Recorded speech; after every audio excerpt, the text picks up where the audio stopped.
Hi, everybody. Thank you so much for joining me today. I am Michelle Morris from Consolidated Planning Group, and today we've got a great webinar for you about educational options beyond high school for our students with different needs. Consolidated Planning Group, we do these webinars several times a week, usually at least 2 or 3 times a week, and I'm so happy that you're here with me today. A couple of housekeeping items before we get started. Um, we do record all of our webinars, and after the live version is done, the live presentation, we do put all of those recordings onto our YouTube channel. So if you would like to watch this again, you can go to our YouTube channel. The link is in my text in the chat box, and you can check out all of the webinars that we do there. um, the other thing that we do is after this webinar is over, we do send the slides to you. Now, we have just added a question in the registration for our webinars that asks, do you want us to send the slides? So it's important that you click that box, whether it be click because you want it or click because you don't want it. I don't quite remember. But when you register for the webinar, you will receive a link to the YouTube channel and you will receive the slides as long as you've opted in and as long as you have used a valid email address, of course. We should be here for about an hour today. I cannot hear you or see you because we're in webinar mode. So please feel free to put any questions or comments in the chat box. That's the best way for me to be able to present the information, watch my screen, and also watch the chat and make sure everything gets answered, well, as much as I can possibly get to. And we did have some questions sent in before the webinar today that I will try to make sure that I get to. Some of them weren't particularly relevant to today's webinar, but if I have time at the end, I'll make sure I answer those as well. Okay, I think that's it. Yes, you will get the slides. Yes, you will have a recording of the video. No, I can't see you or hear you. Put your stuff in the chat box. Okay, so today we're going to be talking about those educational options. But first of all, a little bit about Consolidated Planning Group and who we are and why you should be listening to us in the first place. We are, first and foremost, financial planning firm. We are not attorneys. We do not have an attorney on staff, although we do hold hands with some attorneys in the area in terms of sending our clients over to them for their legal needs. We don't get anything from that, but we know who the good ones are in the area. What we focus on is the money side. And that includes not only thinking about setting aside money for your retirement and for your loved one's future, but also how to take advantage of the programs and benefits that are available to you that can help, substantially mitigate some of those costs you're going to have in the future. So those benefits are going to help pay for things, and then you can use your money in other ways to help you. So we cover everything from special needs planning to life insurance, investments, securities. We are members of the Special Needs Planning Academy. We are also nationally certified Social Security advisors and chartered special needs consultants. Even though we're located just outside of Houston, Texas, we can serve families across the entire United States. So, anybody you know who might benefit from this information, please feel free to send them the link to our YouTube channel or send them the email that you receive after today's webinar, and we would love to help them as well. We've got over 30 years of experience in this area, and we really take it seriously. I would say almost all very high in the 90%. But almost every client that we serve has a child or a loved one in their life with some kind of disability, or different needs.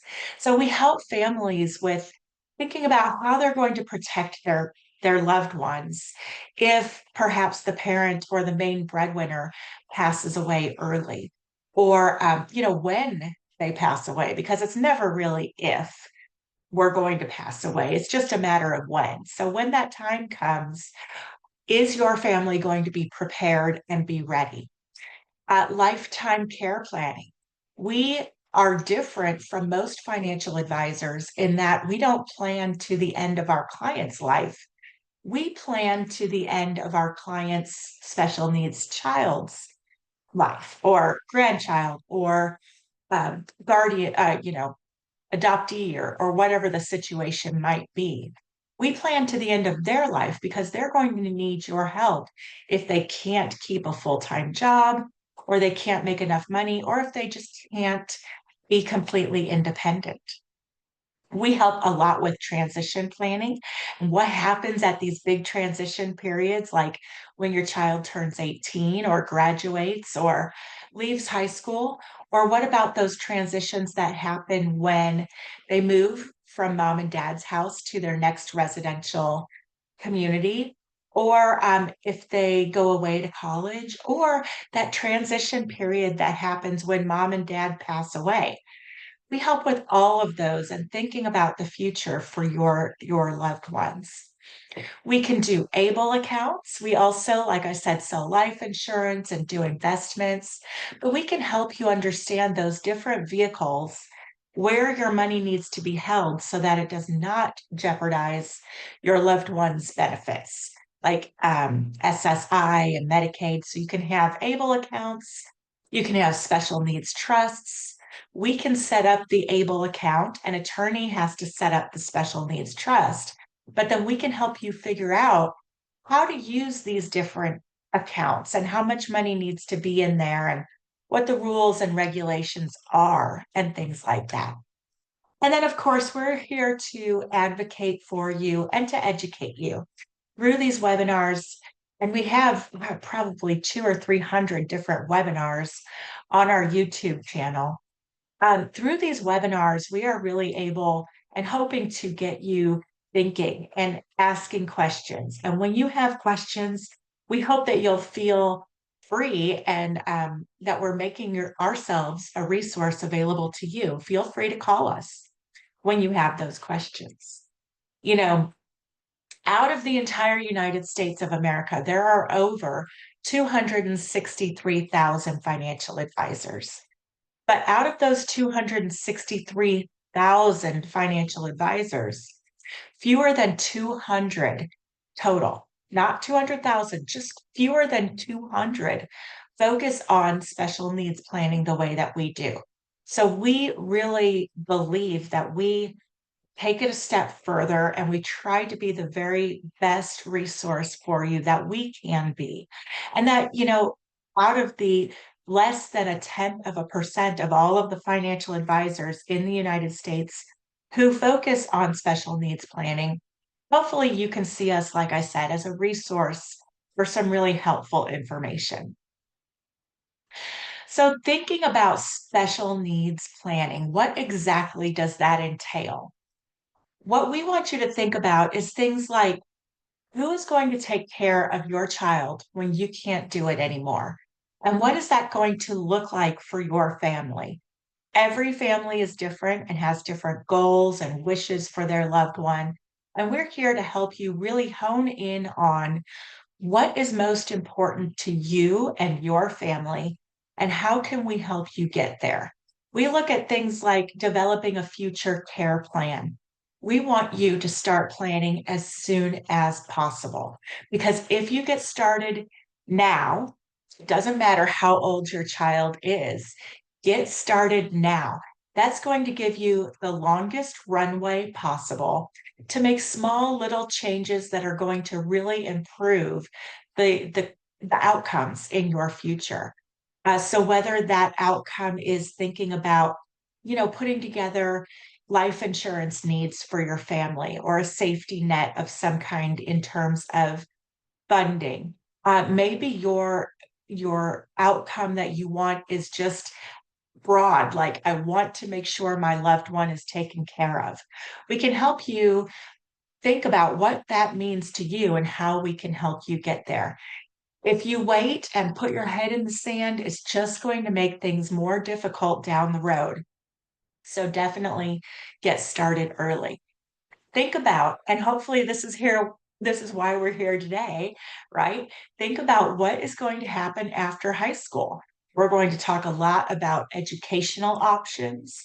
There are vocational options and residential options, even transition programs that can help your loved one. So, we're going to be talking about a lot of those kinds of things today.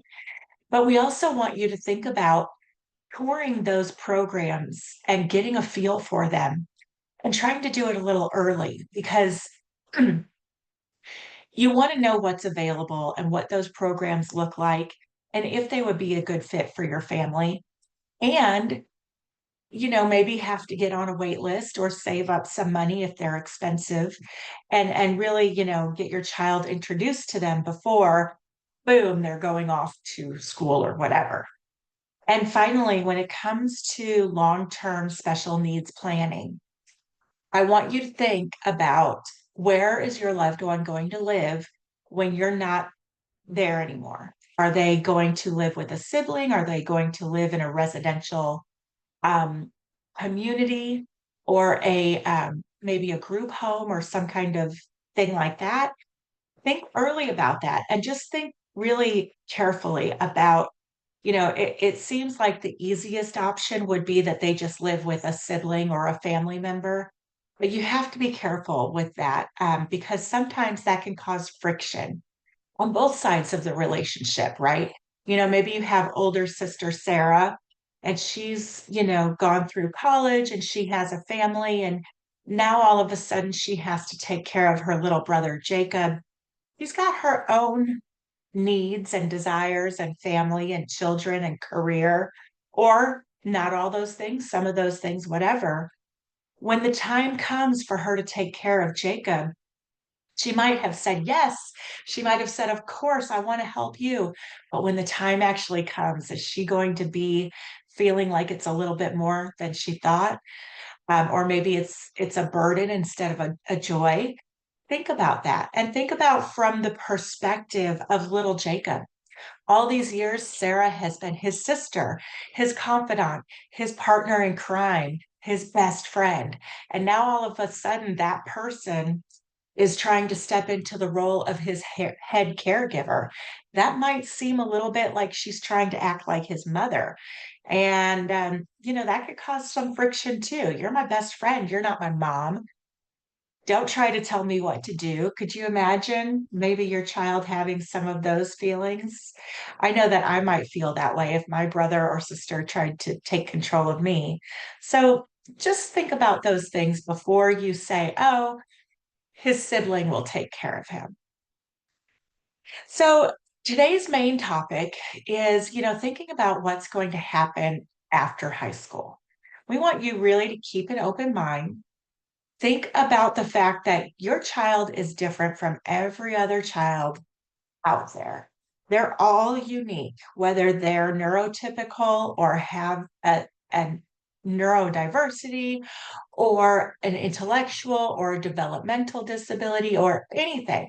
Don't compare your children to other children. They're not behind, they are just where they are.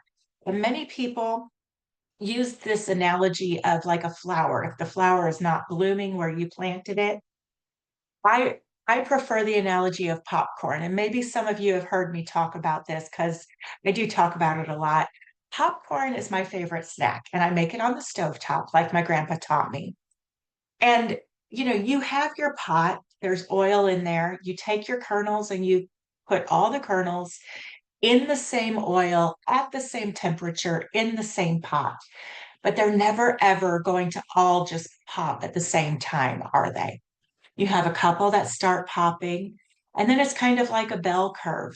More and more pop until the majority of them are popping kind of all within the same few seconds, and then it tapers off, and you have some leftovers and some stragglers that pop towards the end. When you dump that popcorn into your bowl, you might find that you have some kernels that never popped at all. You don't judge those kernels for popping later or earlier or not popping. It just is what it is. They are what they are. So don't compare your children to what you're seeing out there on Facebook, what your friends' children, the milestones they're hitting, the things that they're doing.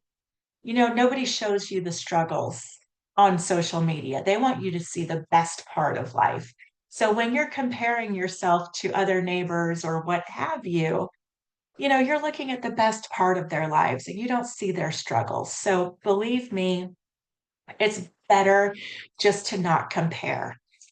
When your child is thinking about when you and your child really are thinking about what's going to happen after high school, they might not be on the same path as every other graduate from their high school class. Maybe they're going to go to a transition program for a few years before going into college or before going into work or a residential option. Maybe instead of a 4-year college, which is totally fine. They can go to a 4-year traditional university degree program. But what about trade school or community colleges? My son went to a fantastic aviation mechanic school, and now he's out there working on airplanes. So there are all kinds of great trade schools or culinary schools or other options out there besides traditional college. What about a certificate program or a license program, like being a realtor? You don't have to go to college to be a realtor. You just have to be trained in real estate. So there are many programs like that too that might be right for your student. Maybe they want to go to college, but they can't take a full course load all at once or don't want to, or that's just not right for them. That's fine. Maybe try 1 or 2 courses and see how that goes that first semester and test the waters a little bit. Once they dip their toe in, they can decide with your help whether or not they want to take on more in the next semester or back off or what is right for them.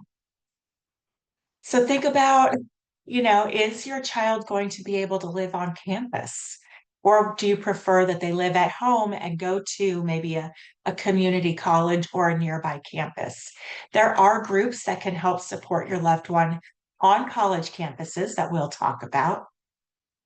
The Texas Workforce Commission, they have their VR vocational rehab program that might be good for students who need a little bit of extra training and support in terms of finding and keeping a job and training them on things like how do you get that job? How do you keep it? How do you find a good one? We're going to talk a lot about that and other career paths and think about what would be a good work setting for your loved one. I've heard instances where, oh, this sweet little girl loved animals so, so much, and she wanted to be a veterinarian. So, of course, her parents were helping her look at what careers could she do that would help her be able to interact with animals, but maybe wouldn't require as much education as a full-on veterinarian. So maybe a technician or someone who just works at the veterinarian's office, or she could work at a pet boarding place or a pet supply store, something of that nature.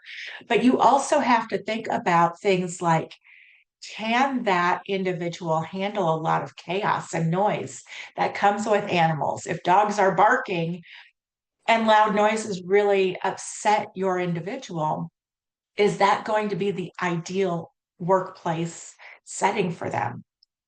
And then there are things like registered apprenticeships. There's a link at the bottom of the page that goes to the Department of Labor registered apprenticeships. There's also a link for Project Search, which is another um, vocational option. So again, once you receive these slides later on today, these links will be clickable for you. And please take a second. If you do click on any of the links in today's webinar, there's a lot. If you click on any of the links and they don't work or they don't go where you expect them to, please just send me a quick note so that I can fix it for the next webinar. Okay. So think about before your child is finished with high school and before you're ready to send them out to the world, there are some things that you can do to help prepare them to take that next step. And these are things that you should be focusing on throughout the tail of their educational careers. So I would say, mainly in high school, you want to really start working on these 6 traits that students need to succeed. So think about self-awareness. There was a study done by Goldberg, and he found that successful participants, and these are students succeeding in college settings. To be successful as a student in a college setting, these are the 6 things that you really need to kind of try to start getting your hands around. The first one, self-awareness. Help your loved one understand what their strengths and challenges are, what areas they really excel in and love in both academic and non-academic areas. And then what areas they're going to remember that they're going to need a little bit more help with. Because that way they're preloading themselves with that knowledge that, hey, I have to go to speech class today. And maybe I already know that the writing portion of giving a speech is easy peasy for me. I love writing. But I also already know before I get in front of my peers that the talking and actually giving the speech portion is a little bit more difficult. So maybe I'm going to speak with my professor about how to improve on my speech giving, my presentation skills before the big day comes. If your child does not know what areas they're really good in and what areas they need extra help with, they can't seek that help and instruction beforehand. And that goes right in line with the second thing on this list is being proactive. If you understand that you're going to maybe need a little bit more support in math, then you know that you can be proactive and you can go find that support. Speak with your teacher's assistants, your professor, maybe take lower level courses in those areas that are going to be a little bit more of a struggle. But don't go into like crazy 400 level math classes, understanding that you might need to take it a little bit slower. Perseverance. Even if you do have to take something a little bit slower, keep trying. You've got this. You can persevere. You have to teach your loved ones that trying and trying again is part of learning. And when you fail, that's not the end of it. You're learning each step you take, whether it's considered a success or not. It doesn't mean that it's not valuable still.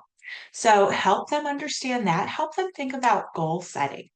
What goals do they want for themselves? And what goals does the school want for them or whatever setting they happen to be in? Their work setting, their home life, even goal setting can come in all areas of your life.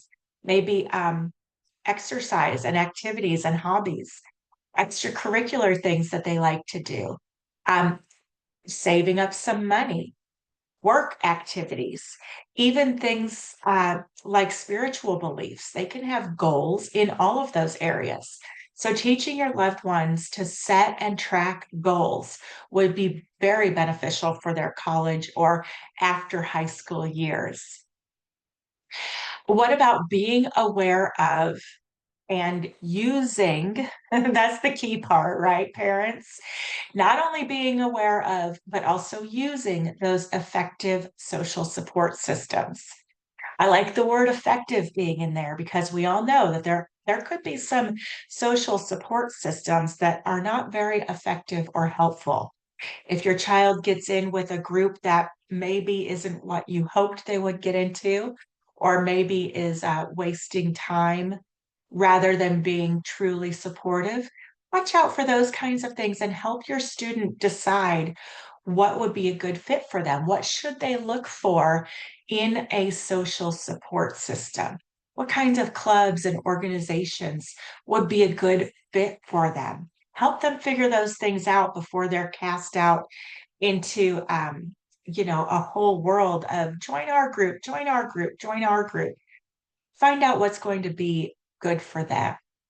And then finally, the last trait that your student is going to need is a good emotional coping strategy, or a set of good emotional coping strategies. Maybe it's taking a walk and getting some exercise. Maybe it is leaning on those spiritual beliefs, or hobbies and activities. For me, one of my favorite coping strategies, and this might make you laugh, but I literally have here on my desk this all these uh colored pens. And I have one of those coloring books that, is very intricate and detailed, and you have to just focus and turn off your mind. And I like to color. It helps ground me and calm me down. So maybe something like that would be good for your loved one. All right. I don't see any questions or comments yet in the chat box, so I will keep going. If you want to throw in maybe what some of your loved ones' favorite coping strategies are so that we can learn from you, that would be great to put in the chat box. So let's talk about accommodations. You know, all through elementary, middle, and high school, your student has had probably some IEPs, 504 plans, some accommodations to help support them along the way. When they go to college, there's not necessarily, those accommodations don't just kind of go with the student. You're going to have to let the colleges know what is needed and why. They might even want to see some updated testing. If you haven't had any updated testing for your loved one in about 3 to 5 years, they might want to see, why does your child need this accommodation and what exactly do they need? You should look at the Office of Disability for any post-secondary education that you're looking at. Some schools have really robust programs with a lot of options and a large staff for their Office of Disability, and some of them just really don't. They are not created equally, unfortunately. Um, Things like the ACT and SAT exams, even AP and graduate level exams, there can be accommodations on those exams. You just have to check their requirements and see what that testing company requires. Oh, I see. Coping strategy for my son is going out and throwing the football or riding his bike. I love that. I love that. Thank you so much.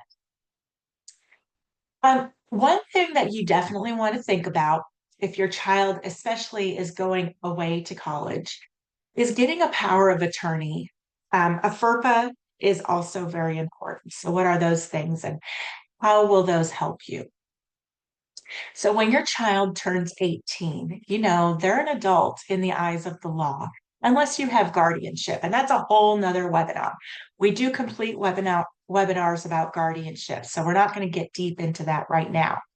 But having a power of attorney is going to help if your child becomes incapacitated and cannot make decisions for themselves. That's going to help. You would have a medical power of attorney, maybe a general power of attorney, so you can help decide what happens with belongings and bills and things like that.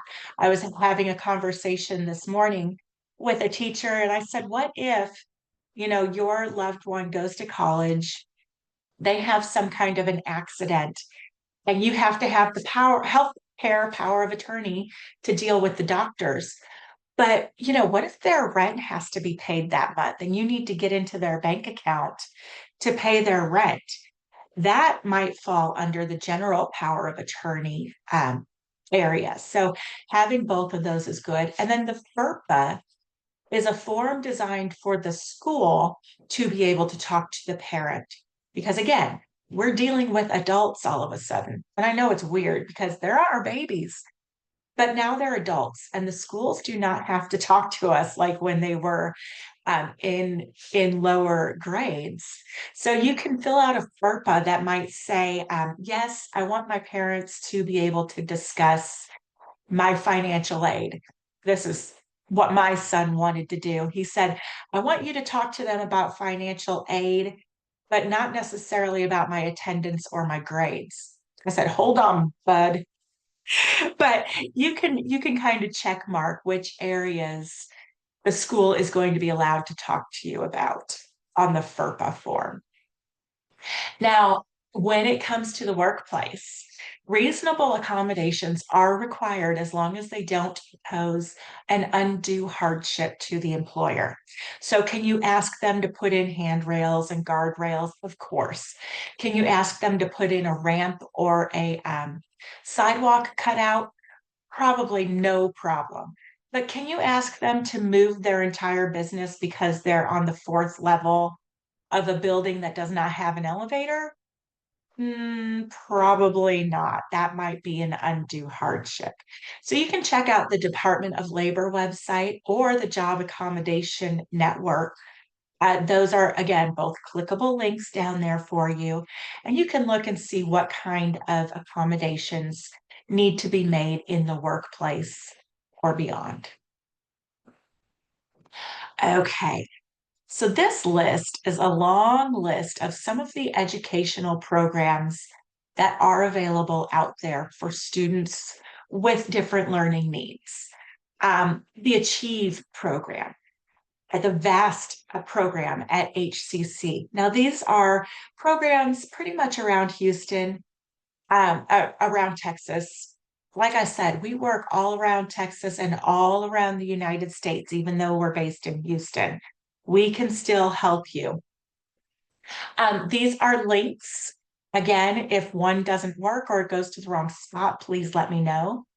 This college living experience is a really good one. We're going to talk more about that. We don't work for these programs. We don't get anything from them. We've just heard from some of our clients that they're good. Okay. There's the Life Path program at Lone Star College, Elevate at Navarro College, Project Access. Texas A&M has three different programs, but we have three, four, several pages here of different educational programs. And again, these types of programs exist all across the country. And whatever school you are looking at, just check out their Office of Disability to find out about their specific programming for your loved one. Okay, Think College. Think College is a great database of different colleges and universities that offer these educational programs for students with intellectual disabilities. So maybe rather than clicking through all of those links I just showed you, maybe you would rather start at thinkcollege.net. So you can search by what programs they offer. Do they offer what my student is looking for? What kind of school is it? Is it 2-year, 4-year, public, private? Do they have a religious background or not? Do they require all of their students to live on campus? Do they have dorms? What are the options for living on campus? All of that kind of thing you can find on this database. Okay, so this is going to be very, very helpful for you, especially if you're open to your student going away somewhere. Um, there are a lot of great schools out there and a lot of great programs that will be able to help your loved one all across the country. It might be a little bit difficult to narrow one down. If you want help, Jody Glau, excuse me, I'm so sorry, owns a company called Custom College Consulting. And what she does is that she works with students who have learning challenges in finding them and well, helping them find the best post-secondary education fits for them, for their needs. So she can help you go through that. And there are several different programs like hers available out there where they will help you find a good fit in terms of what school you should be looking at. Jody's contact info is there for you, so you can hook up with her if you're interested. The College Living Experience, CLE for short, College Living Experience helps your individual, once they're at a school, with academics and career development. They can help with independent living skills and social development. So they would be able to give guidance and, mini classes and support groups related to these things. And it is offered at many different schools. If you go to experiencecle.com, you're going to be able to find out more about their program there. Mansfield Hall is a pretty cool program. They support students at a few different colleges. It has to be in one of their areas, though. So you can see here it's listed out Burlington, Vermont, Madison, Wisconsin, or Eugene, Oregon. If your student is interested in going to one of these schools, Mansfield Hall offers what they call a super dorm opportunity for what they call quirky students. Many of these are students with autism, whether it be more impactful to their lives or less, language-based learning differences, ADHD, things like that. They have these special dorms for the students, and they help support those students who are college capable, but maybe not yet ready for full independence. You can go to mansfieldhall.org to learn about those. If your student is thinking about what it might be like to go out of state, out of Texas for some support, or if you're in any of those states, of course, well, then it's much closer to you. It might be a good fit. Mansfield Hall also offers a sister approach, this program called Canopy College Coaching, which is going to be found at canopycollegecoaching.org. They are more of a virtual help, a virtual support that, it's not going to give the same residential and social and academic supports as being at their Mansfield Hall program, but they are committed to removing barriers and help your students through promoting coaching services and really help with executive functioning, writing skills, college life support, and just to help them provide an umbrella over your loved one of support. Now, let's talk a little bit about career stuff. Pre-employment training services through the Texas Workforce Commission. Now, every state has vocational rehabilitation services. Texas is not unique in this. So it doesn't matter where you live. Again, you're going to be able to find these pre-employment training services, summer earn and learn programs, and things of that nature through your state's vocational rehab program. It helps students think about what careers should they go into? What would be a good fit for them?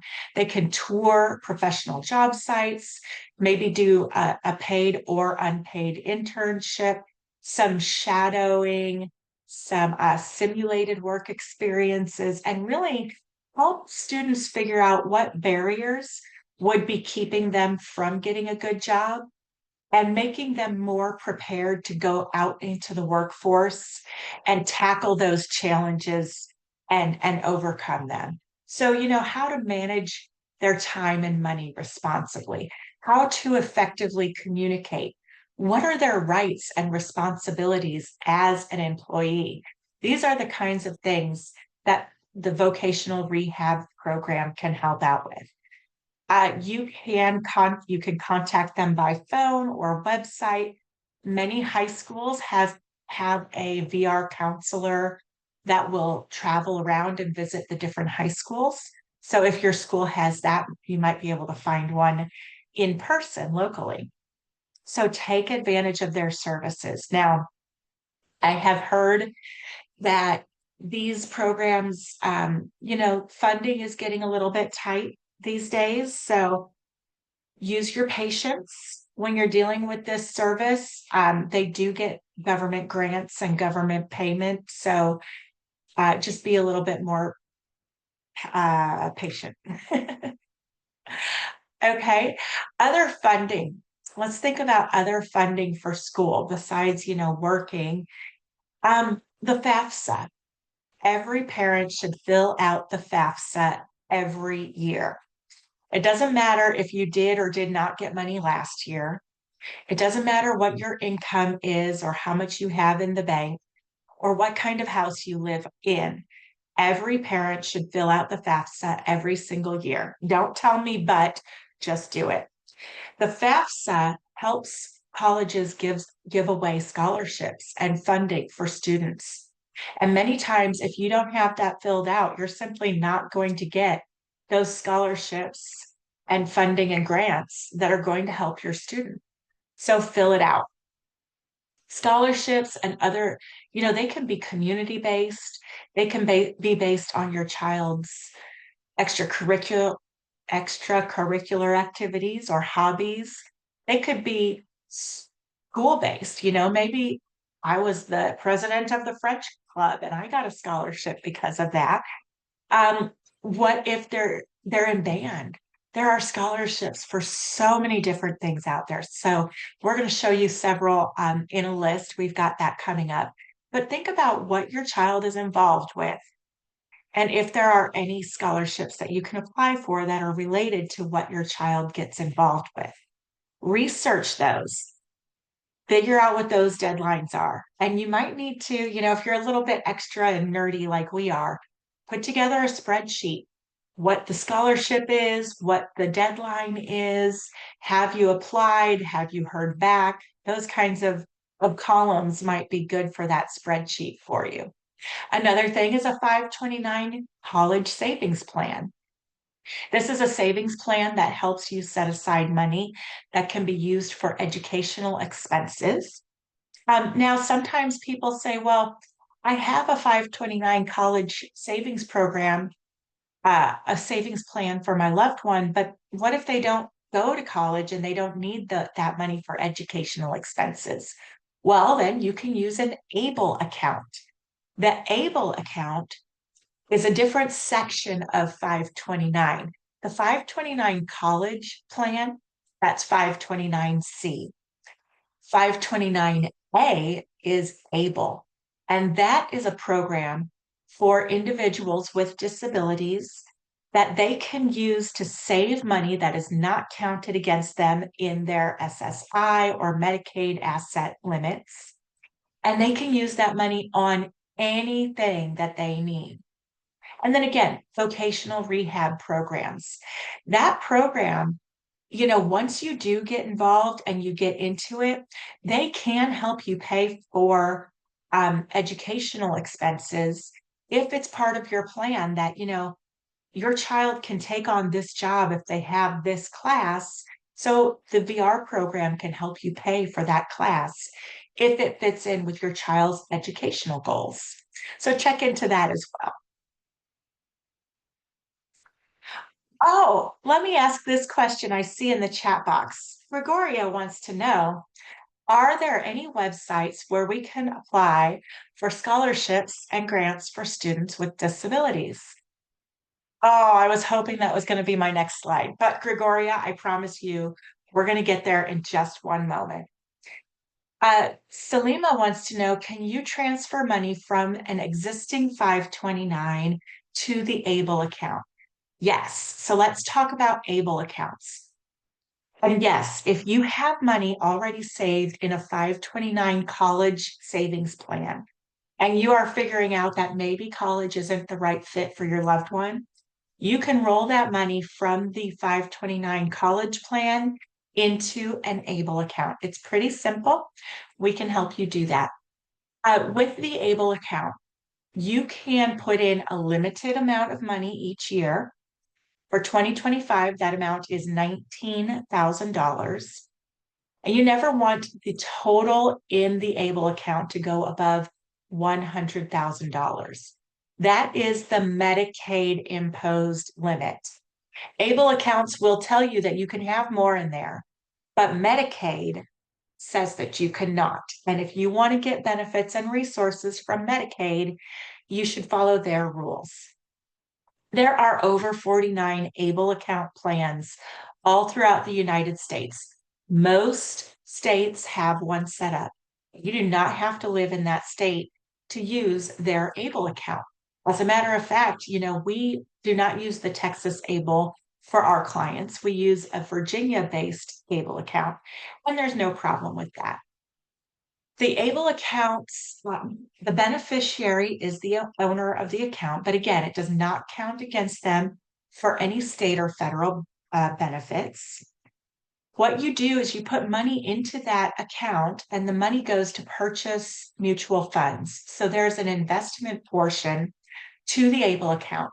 As those mutual funds grow and earn income, the income is not taxed. So it's a tax-advantaged savings account specifically for individuals with disabilities. Currently, the rule is that the disability has to have began before age 26. However, starting in January, that age is going to be changed to 46. So as long as your loved one has a disability that began before age 46, you can just wait a couple months, you can get your ABLE account set up. Let's see, we talked about age 26, we talked about $19,000 for 2025, $100,000 total. If your individual is working and they want to put in more than the $19,000 for the year, they can. Only as much as they earn at work, up to the limit of $15,560.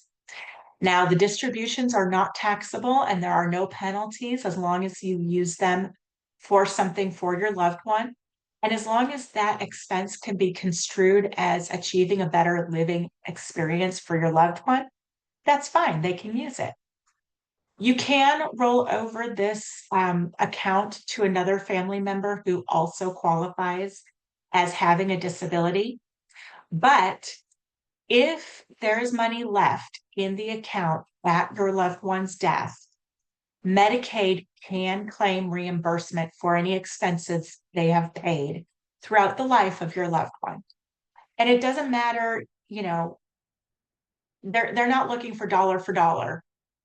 If maybe your loved one passes away and there's $10,000 in the ABLE account left over. Meanwhile, throughout their whole life, Medicaid has paid hundreds of thousands of dollars worth of benefits. Some people would say, heck yeah, take my $10,000. Here it is. You deserve it.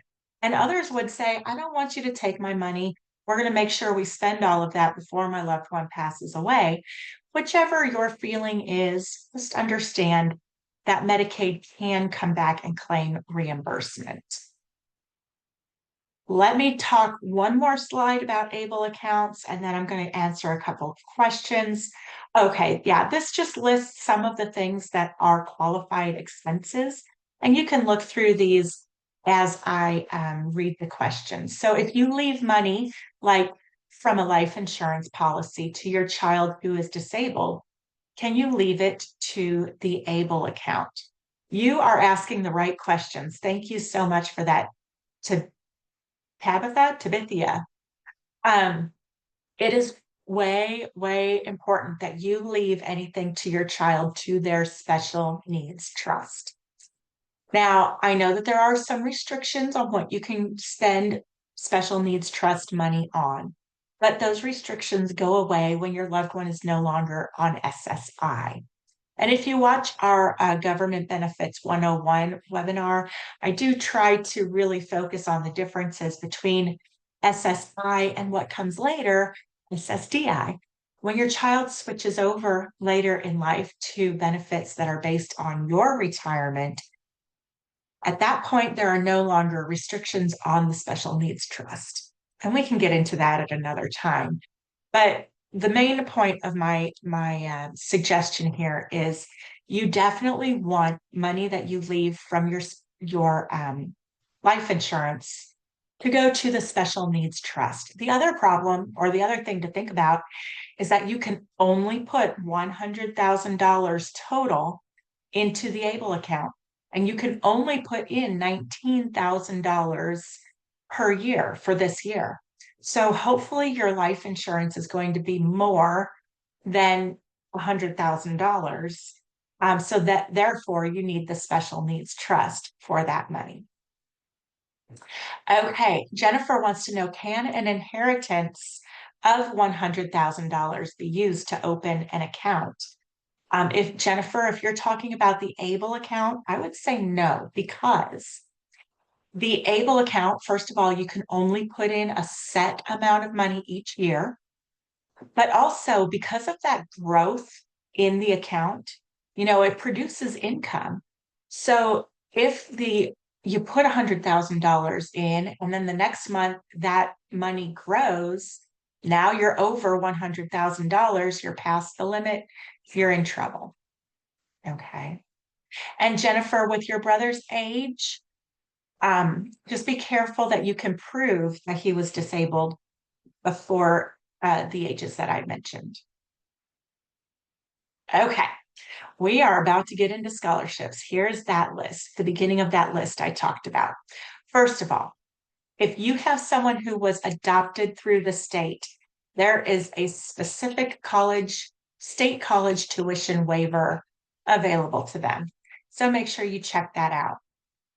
Next, check at the child life specialist, the medical specialist that your loved one goes to, whether it's Texas Children's, Baylor College of Medicine, whatever, they might have a list of scholarships available. Then there's all these scholarship searches. Again, these should be clickable and should go to the right spot when you click on them.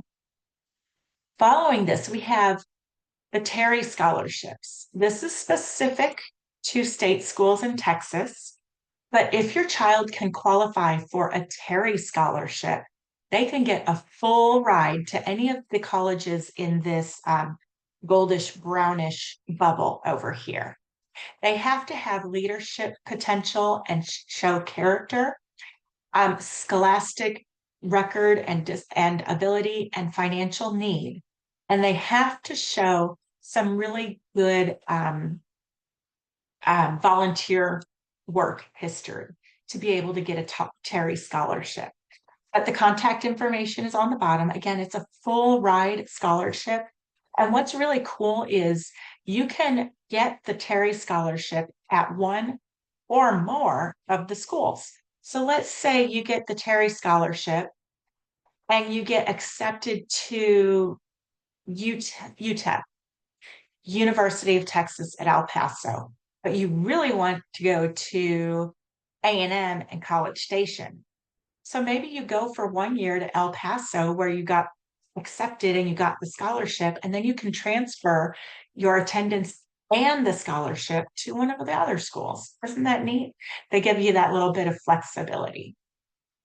All right, now we've got 5 pages for you. You're going to have to look at these later, but different foundation scholarships available for you, whether it's Epilepsy Foundation, the Living with Autism Scholarship, Cystic Fibrosis. There's a bleeding disorder scholarship. Check through these later when you get the slides. I don't want to take too much time because we're already starting to get to the end. Various learning disabilities, cognitive disabilities. What about the allergy and asthma scholarship, the wheelchair scholarship, There's a Rent a Knee Walker scholarship. There's medical scrubs scholarships. So many cool things. We would tell you try to focus on the larger awards. Don't waste too much time for a scholarship that's going to get you 50 or $100. Look for larger awards and also look for ways to reuse your scholarship application materials for multiple scholarships. So, for example, if they want your student to do a quick video or an essay, take that quick video and try to make it appeal to several different scholarships that you can send it out to.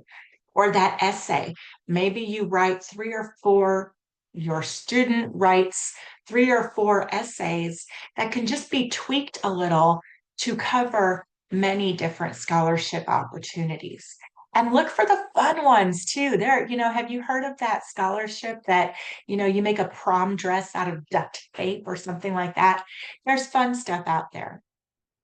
These three books might be very good in helping you find a college or a good fit for your student. Obviously, the first one, the K&W Guide to Colleges for Student with Learning Disabilities, Differences. There's also the Fisk Guide to Colleges, and this book called Colleges That Change Lives. Yeah, that's a really good one as well. One thing that I want you to think about, and I didn't think about all of this stuff until my child went to college. First of all, very often, smaller private schools, even though it might be an out of state tuition, even though it's a private school, it might be better and work out to cost the same as a large in state school. And here's why: the private, small, out of state school has much more in dollars to give away for scholarships. They might have an educational organization that is helping them out, some kind of more scholarships and grants and funding behind those programs. And they have fewer applicants to give the money to. Whereas with large in state programs, okay, their tuition starts off lower to begin with, but they have so many applicants and they're not getting as much funding, maybe as a small private school, that you can actually end up with the same cost at a smaller school that's going to have smaller class sizes and more individualized support for your loved one at that small private school. So don't just automatically rule that out. The second one thing I want to remind you of, as you can read through this list, is when they send your financial aid award letter, that's negotiable. That financial aid award letter, you can respond to the financial aid office and say something like, gosh, we really want to go to your school, but we are this much away from being able to do it. Do you think that maybe your grant could include an extra $1,000? Ask for an extra 20,000, be reasonable. Or hey, since we sent in our application and our financial application materials, dad has lost his job, but we really still want to get into this school. Or maybe you could say something like, and don't lie, these are situations that have to actually be happening. But um, maybe this school offered me a little bit more, but I really prefer to go to your school because I feel like it's a better fit because of this, this, and this. Try it out and see. The worst they can do is say no, right? Megan wants to know, do you have lists or other webinars that talk about students who want to go to college? Maybe not an 18 plus program at the school, but there are private and nonprofit programs for prep work and social skills. Megan, yes, we do have a list of transition programs and individual ISS. They used to call that DayHab, but individual support and service or individual socialization, those things, we do have lists of those that we can help you out with. And we do offer a second webinar about after high school planning that might give you those, some more of those as well. Finally, here's our team at Consolidated Planning Group, and the way to sign up for your free initial consultation. This is over Zoom. It's usually about 30 to 45 minutes, depending on how many questions you have. We don't want you to think that you have to have a whole lot of money to work with us. We will work with you no matter where you are, whether you're a zillionaire, like zilch in the bank, or a millionaire. We can help you out. You don't have to have a lot of money to work with Consolidated Planning Group. We have different options of ways to help. And even if that's just giving you the right resources, we are here to help.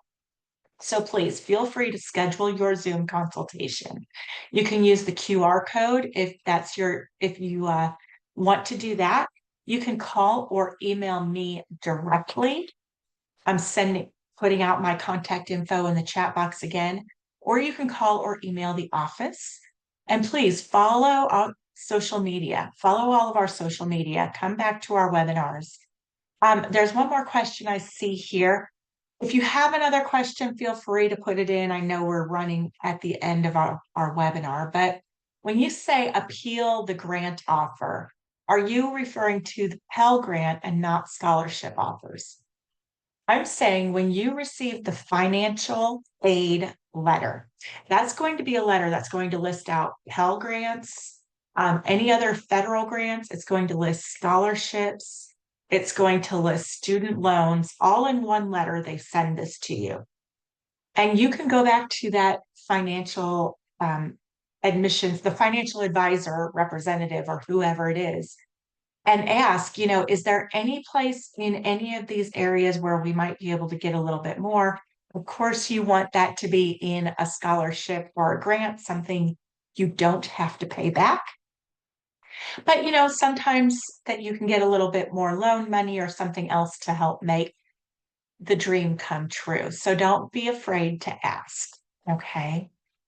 Well, I don't see any more questions in the chat box. I really appreciate you all sticking with me. I know we ran a few minutes over, but I hope that you've picked up something useful today.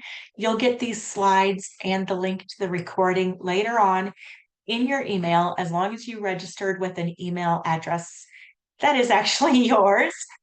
And as long as you check the box saying that we are able to email you. Do we have a website for programs and benefits available for middle schoolers? I don't have that available to you right now, but we can figure that out. Feel free to make your Zoom consultation appointment and remind me, and we'll get that to you. Okay. Everybody, thank you so much for being here with me today. I hope I've been helpful. And like I said, go watch those webinars, check out our YouTube channel, check out our website, and reach out if you have any questions or anything that we can do to help. Bye, everybody. Have a great week.